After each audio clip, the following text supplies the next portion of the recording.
makes you so sick at heart that you can't take part. You can't even passively take part. Before I begin, I need to make an apology for why I've been AWOL for the last couple of weeks. The answer is, I moved back to London. I'm staying at a friend's house, still don't know where I'm going to be living, so had a bunch of work that I needed to finish. And yeah, just didn't have time to make videos. And to cap it all, the other reason is I'm a bit depressed at the state of politics right now and the state of the left in general. This was a channel that was made to, hopefully carry on a conversation with other segments of the online left. But after the Ukraine war began, and I've seen so many members of the online left have, basically resorted to these closet pro-Russia arguments. Their brains simply cannot seem to understand that you have to be anti-imperialism against all imperialism, not just Western imperialism. And I think a lot of this has been a bit too complicated for a lot of people, and I don't understand why. This seems very, very simple to me. And a lot of these are people that I previously held in very high regard. And now, unfortunately, they're just people I would never really want to work with. That's the fact. Um, so yeah, I don't know what the future of this channel is, to be honest. I do want to keep it going, still see what happens. I have a couple of conversations in store, but I might want to change the focus a bit of, I guess, what I was trying to achieve as a result. And to add to this, the fact that my own country is absolutely a disaster, an absolute disaster. Despite being a leftist government that also had very high hopes, people had very high hopes for this government, and it's just turned out to be as bad, if not worse, than many of the ones that preceded them. So yeah, I'm sort of in a position where I don't see much future in a lot of things. I feel to some extent a bit of a political orphan now. Uh, this is not a why I left the left. I am still a leftist at heart. I will never be a conservative. I will never be a centrist. But I'm just really deeply cynical about any prospect of the left achieving power and achieving meaningful change when it's so full of dumb fucks. I mean, that is really, uh, I can't be any kinder in saying that. Virtue signaling dumb fucks. That is a fact. Anyway, mm, what I wanted to discuss today was this, which kind of is in line with what I'm saying. So this was a tweet from Ocasio-Cortez after there's an ongoing vote for a union in one of Amazon's warehouses, which would be absolutely unprecedented. And as it is, it seems like the union vote is winning. But guess who replies? Krystal Ball, our resident former Bernie supporter turned far-right apologist, along with her co-host. Have you ever noticed when there's a left-winger and a right-winger, the left-winger inevitably starts looking like the right-winger in the long run? It's never the other way around. Right-winger never moves left. Sagar has never moved left. Whereas Krystal Ball has definitely moved right. This always happens. It's an inertia in politics that I've never understood. But yeah, the leftists will always turn right in the long run, never the other way around. Anyway, she replies, here's a guy who organized a union drive talking about how you left them high and dry. These are your constituents and you couldn't be bothered to show up until you're on the cusp of victory. Now, this is classic Krystal Ball, playing the anti-establishment, anti-squad line, which, is just one tiny step away from Jimmy Dore, really. They do exactly the same thing. Just one is, Jimmy is far more vulgar at it, but it's the same. It's the same game. It's the audience that they're courting. These dissatisfied left wingers that then they can shift to the right. And Alexandria, Ocasio-Cortez responds. The warehouse isn't in my district, and maybe you should look at a map before claiming so. On scheduling conflict aside, we have requested oversight investigations into Amazon, met with Amazon workers in the Woodside warehouses, and more. Hope you do more due diligence next time. And then Dan Price, that's a guy who's like an lefty entrepreneur. I don't really know much about him, to be honest. I love and admire Krystal greatly, but I have scheduling conflicts constantly. Life happens, things comes up. I don't think it's realistic to ask one person to be at every event and solve every problem. And Krystal replies, not one member of the squad showed up. They all ghosted Chris. And this wasn't just another event. It was the most substantial worker-led organizing effort at one of the most powerful companies in the world.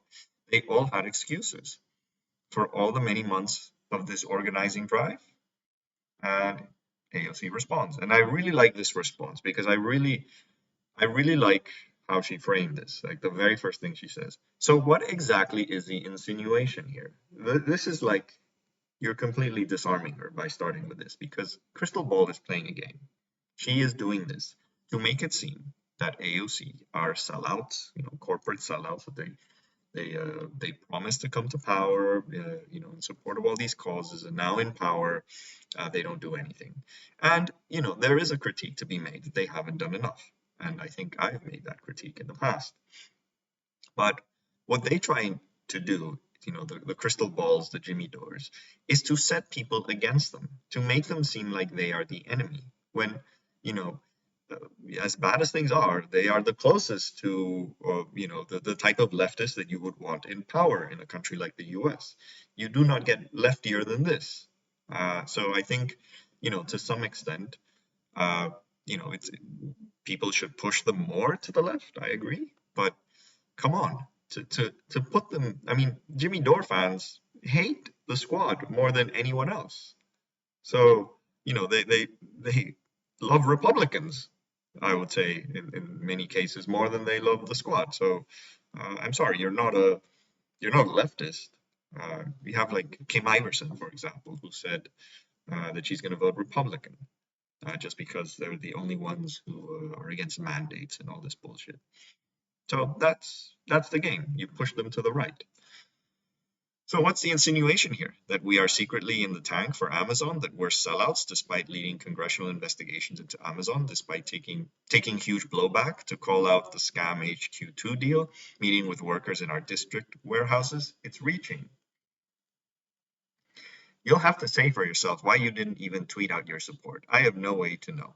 You gonna reply to shut down Amazon? I'd say his view matters a lot more than mine. So this is all about just like tweet. This is virtue signaling what she wants. That's all. That's the extent of the activism that Krystal Ball wants. You're angry because you didn't tweet to this person. Are you fucking kidding me? This is so petty, so childish, and really goes to show that these people are just looking to pick a fight. That is what the anti-establishment left does. All they want to do is pick fights with the squad or any leftist in a position of power and make them seem like the enemy. And that is the grift. That is the people that they court. It is the Jimmy Dore crowd. It is the right wingers who are in denial that they are right wingers. That is who they want. And who else chipped in? Ilhan Omar.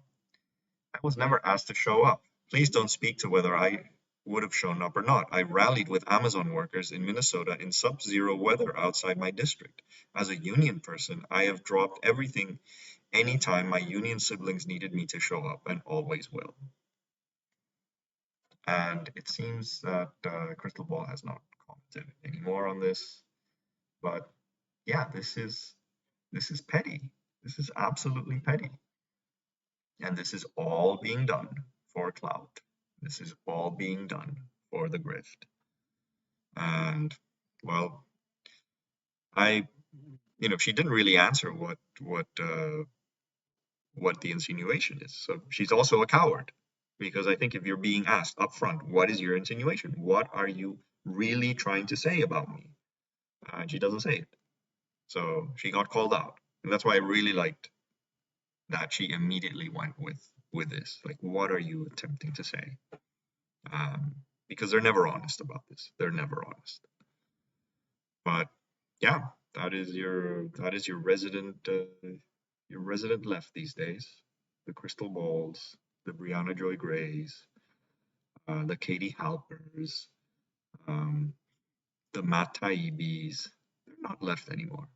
They're not left. They're all one step behind kind of the Glenn Greenwald and Jimmy Dore grift, but they're not leftists anymore. And this has all been done for their own personal gain, for their own financial gain, because they are not interested in building movements. They are not interested in any way of doing any activism for the causes that they supposedly support.